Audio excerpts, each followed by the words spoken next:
السلام علیکم. کیسے ہیں آپ سب لوگ؟ امید کرتی ہوں خیریت سے ہوں گے. ویکنڈ گزر گیا، آج پیر ہے. آج جو میں آپ کو کہانی سنانے جا رہی ہوں وہ پھر واصف علی واصف کی لکھی ہوئی ہے. کہانی تو نہیں کہیں گے، بس ایک خوبصورت باتیں ہیں بہت. تو چلیے سنتے ہیں. دکھیا سب سنسار.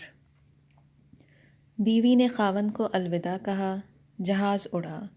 خیال نے رفتوں کو چھوا، حوصلے بلند ہوئے. یہ سفر آسودگی کی نوید تھا. خاوند کو نوکری مل گئی تھی، وطن سے دور دیار غیر میں. تنخواہ ڈالروں میں تھی. دن گزرتے ہی گئے. بیوی انتظار کرتی رہی، خاوند کا نہیں، اس کے بھیجے ہوئے پیسوں کا. پیسے ملے، بہت سے پیسے ملے. مکان سجا، فانوس لگے، روشنی ہوئی.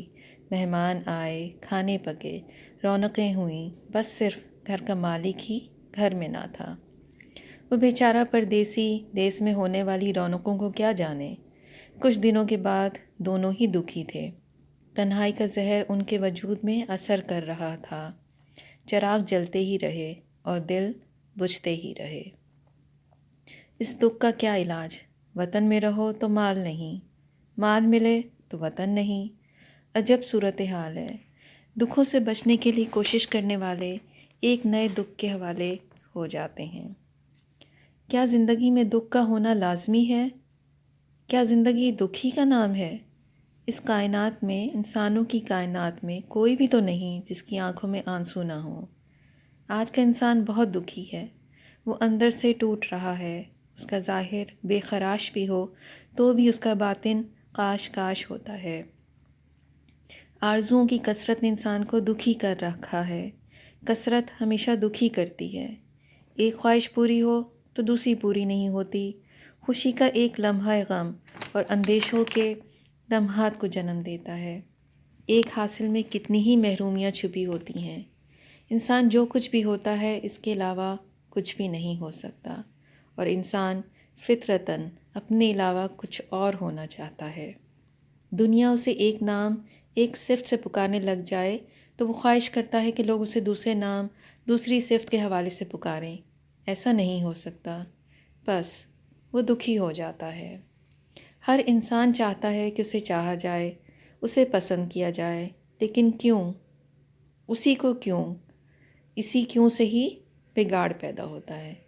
لوگ اپنے علاوہ کسی کو پسند نہیں کر سکتے، اور خود پسندی کی عادت بھی خود غریزی کی علامت ہے.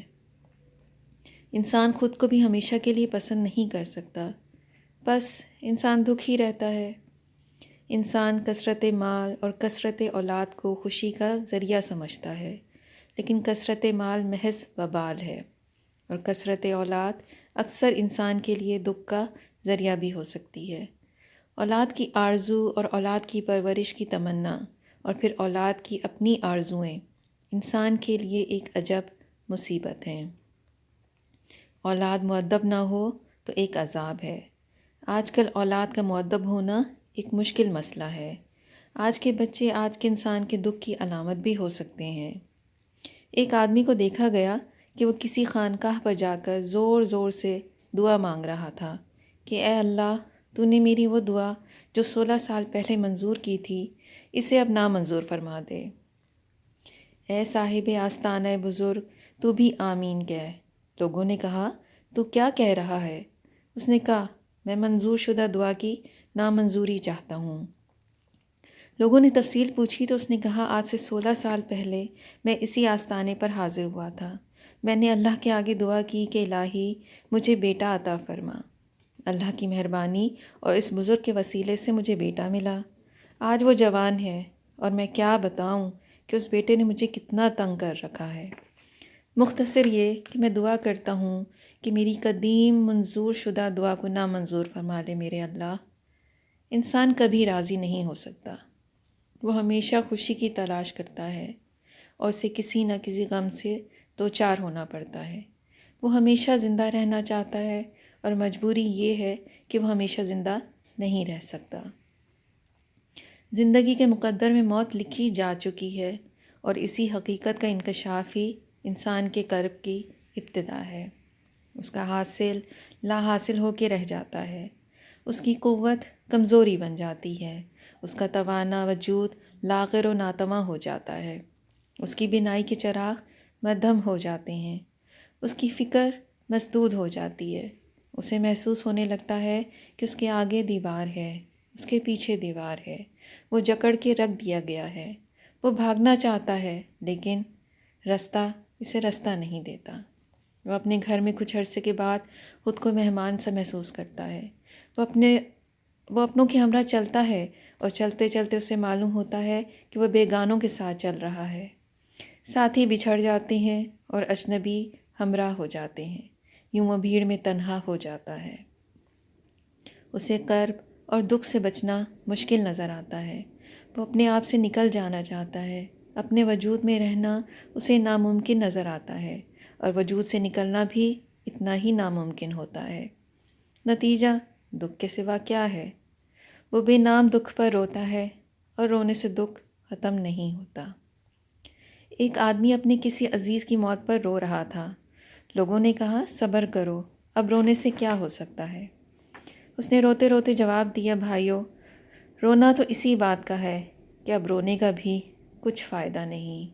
میں اپنے رائے گاں آنسوؤں پر ہی تو رو رہا ہوں، کرب ہی کرب ہے، دکھ ہی دکھ ہے، اور میں۔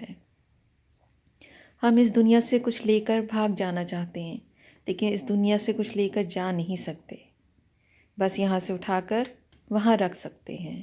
ہم سب کلی ہیں، سامان اٹھائے پھرتے ہیں، خیال کا سامان، احساس کا سامان، مال، دولت، وجود، اشیاء اٹھائے پھرتے ہیں۔ کب تک؟ کلی کا سامان کسی اور کا سامان ہوتا ہے۔ کلی کے نصیب میں صرف وزن ہے، وزن اور صرف وزن، اور یہ وزن کرب ہے۔ اس دنیا میں کچھ بھی کسی کی ملکیت نہیں۔ ہمارے دفتر ہی نہیں ہیں، ہمارے ماتحتوں کے بھی ہیں۔ ہماری بادشاہت نہیں، یہ ملک ہماری رعایا کا بھی ہے، کوئی کسی کا مالک نہیں۔